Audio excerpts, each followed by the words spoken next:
रूस में 10 भूत शहर जो लगभग पूरी तरह से भूल गए हैं चलाई शुरू करते हैं। रूसी वास्तुकार म्यूरा शिनोबू द्वारा निर्मित परमाणु लाइटहाउस 90 के दशक में सखालिन द्वीप पर बनाया गया था। यह एक जटिल इमारत थी, एक तकनीकी एक जो एक अद्वितीय निर्माण होना था। के पेना के लाइटहाउस ने जाने के लिए एक डीजल जनरेटर का उपयोग किया, हालांकि इसमें कुछ बैकअप बैटरी भी थी।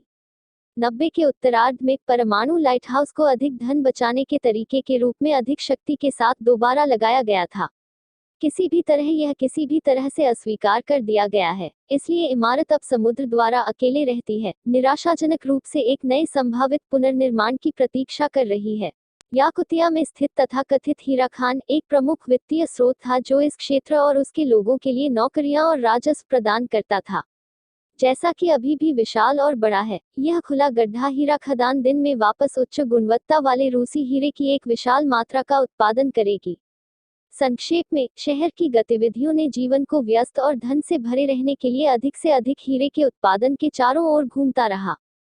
हालांकि बाद में लाइन के नीचे इन कीमती चट्टानों का उत्पादन दुर्लभ हो गया, जिसने अंततः खदान को अधिकांश श्रमिकों को छोड़ने के लिए मजबूर कर दिया। अंत में हीरा खान बंद हो गई, लेकिन फिर भी दुनिया में सबसे बड़े लोगों में से एक बना हुआ है। ऊपर से देखा गया, यह शायद अंतरिक्ष में एक काला क्षेत्र की तरह दिखता है।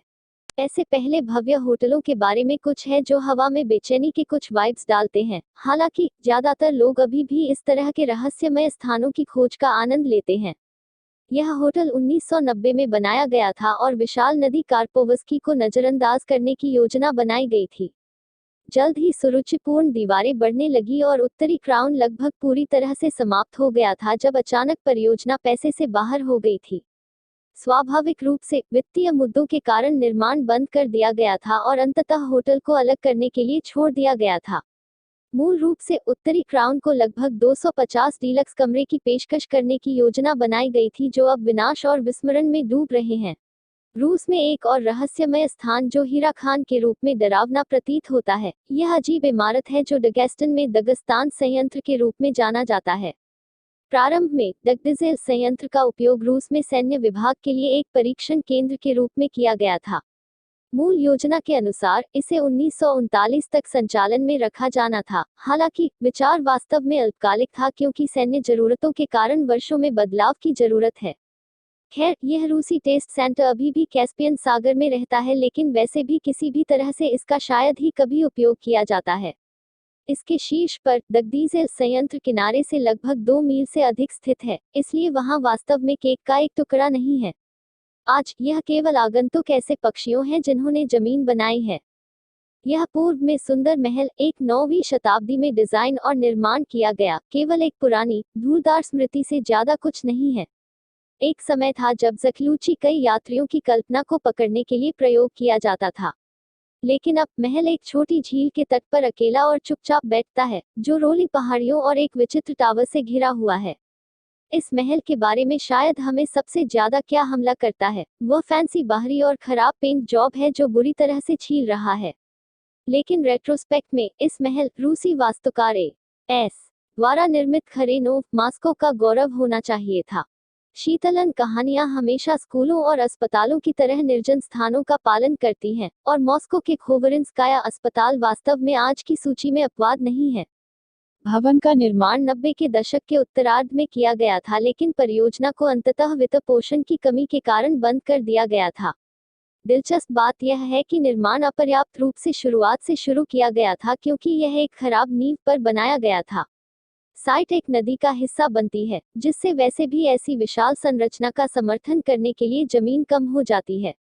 सभी प्रकार की मिथक और किंवदंतियों ने अपने डरावनी दिखने और आभा के कारण इमारत के चारों ओर उभरा है। आधिकारिक तौर पर डिप्लोनेटेड समुदाय के रूप में जाना जाता है, यह रूसी कडिकन गांव वास्तव में किसी और चीज के बजाय एक भूत शहर की तरह दिखता है।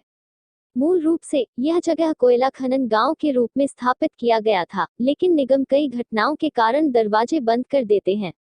नतीजतन स्थानीय लोगों ने जल्द ही गांव छोड़ दिया और अन्य समुदायों में अपनी सभी संपत्तियों को पैक किए बिना बस गए। 2010 के अंत तक मगदान ओब्लास्ट में कार्डिकन गांव लगभग पूरी तरह से निर्जन था, इसके बारे में कोई आधिकारिक निवास नहीं था। इस जगह को शायद ही कभी यात्रियों द्वारा देखा जाता है क्योंकि वैसे भी यहाँ देखने के लिए बहुत कुछ नहीं है। कामचटका में एक और त्याग की जगह आकर्षक बेचेविन का गांव में पनडुब्बी आधार है, और जब आप आसपास के पहाड़ियों के विस्मयकारी विचारों के बारे में सोचते हैं तो यह दुखद है। हालांकि कामचटका में यहाँ पनडुब्बी आधार को स्थापित करने का कारण उन सुखद विचारों से कोई लेना देना नहीं है। इसे आश्रय और गोपनीयता के लिए चुना गया था और आसपास के पहाड़ों में बहुतायत में था। आखिरकार बंद होने से पहले कुछ दशकों तक की सुविधा केवल बच गई। आज क्षेत्र अब ऐसे उद्देश्यों के लिए उपयोग नहीं किया जाता है, लेकिन अब वन्यजीवन के लिए बढ़ने के लिए छोड़ दिया गया है। पुराना सेंटोरियम एक लंबे समय से परित्यक्त स्थान था जिसका उपयोग एक दिन तक दशकों तक नहीं किया गया था जब शहर ने इमारत को किसी और चीज में बदलने का फैसला किया था। पूर्व सेंटोरियम शायद पूरी तरह से फाड़ा जाएगा, लेकिन कम से कम मैदानों का उपयोग कुछ बेहतर निर्माण के लिए किया जाएगा।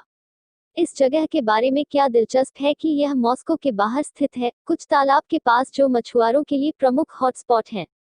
तो उम्मीद है कि नई इमारतों उन विशिष्ट आगंतुकों को पूरा करने में सक्षम होंगे जो झीलों और तालाबों के पास मछली पकड़ने के दौरान यहाँ एक रात या दो बिता सकते हैं।